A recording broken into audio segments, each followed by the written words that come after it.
Yeah, yeah. That's yours. Snoop told me he wasn't going to talk to me until the book came out because he wanted the book to come out. He knew I had all the pictures and he knew my story. Mm-hmm. And he would, he would always send me a message. Where's Simone at? I want her to put that book out. I want her to put the book out. So the book is out now. Talking about telling your story. Is this something that you spoke to Suge about previous to doing the book? Yes. And what did he say about it? He just told me to make sure I told the truth in the book. Tell the truth, Simone, and I have no problem. So that's what I did. Yeah. I told the truth. Even though it might be a few of them out there mad at me, it's all right because he said, just tell the truth. If it's bad or good. Just tell. And that's what I did. Yeah. And you can be mad. You can't be mad at the truth. Right. Yeah, but it's the truth.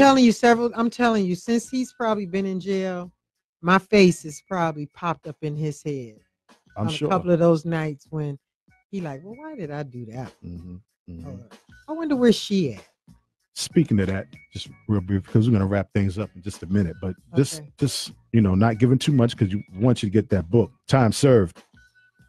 My Days and Nights on Death Row Records. Simone Green. Make sure you get that on Amazon.com.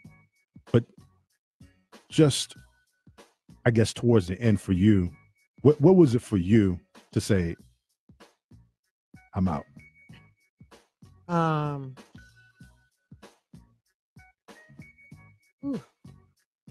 It wasn't towards the end. It was. It was a little bit before the end. Okay. But what kept you around? Because one thing I can say good about Suge is your check was never late. Okay. I guess that'll keep you around. That kept me going. When you live in Hollywood and your rent is as high as the sky, you want to try to make it work. Yeah. And I mean, I tell you, we went out of town one day, and long story short, I came back home and my lights was on. I'm like, oh, Suge. Oh, okay, don't worry about it. So he sent somebody some money to the house that right then on that spot. Yeah. But the point that I'm making is that he had your back, but he didn't know how to determine who had his back and who didn't have his back. And that's where we parted ways. Because a lot of the people over at Death Row are gone today. What do you mean? Like, locked up? No, dead. Dead? Really? Jake Nobles. He was the killer dealer. He was the killer at Death Row Records. Wow. So he was that but guy he was so nice. He was the guy that Suge sent. Oh, yeah. But he was so nice, you would never know. But he, me and him had got cool, and towards the end, he rubbed me wrong. And I was like, oh, it was a lot of that, though. Yeah. I really wasn't too happy with David Kenner and the way he moved around. He ran Death Row Records. Didn't nothing move if David Kenner didn't approve it. Was he had something to do with the Biggie case? No. David Kenner was the attorney for Death Row Records. Okay. He was Michael Harris. He was Michael Harris's attorney. Okay.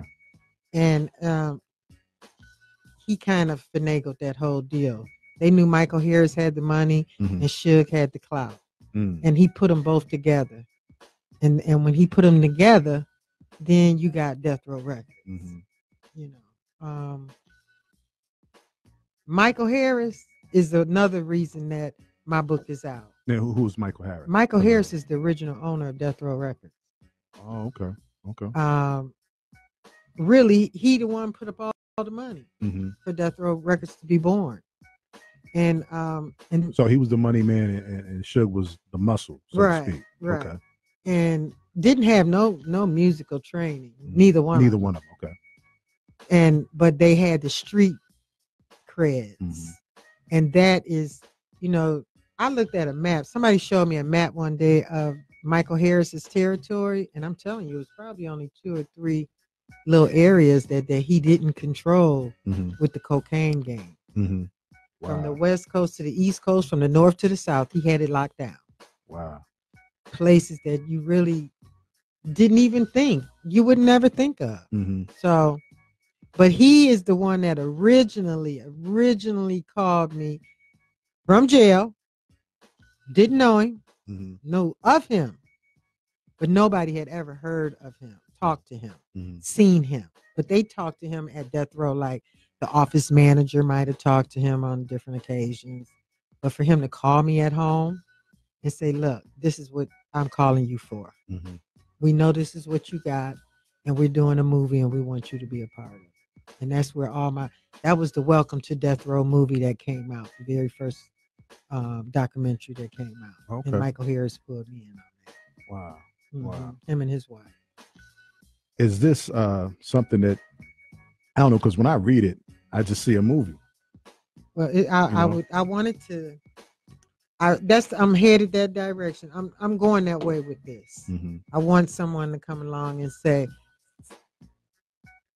this needs to be a movie. So it'd be nice, but people like to wait till you die, and then they steal it from your kids, and somebody will see this and don't think none of y'all are around to say, "Oh, that was Simone's book." Right. And then they put a movie out about it. And then it's like, okay, well, where's her family at? Somebody need to speak up and get her part of the money. That's how this industry rolls.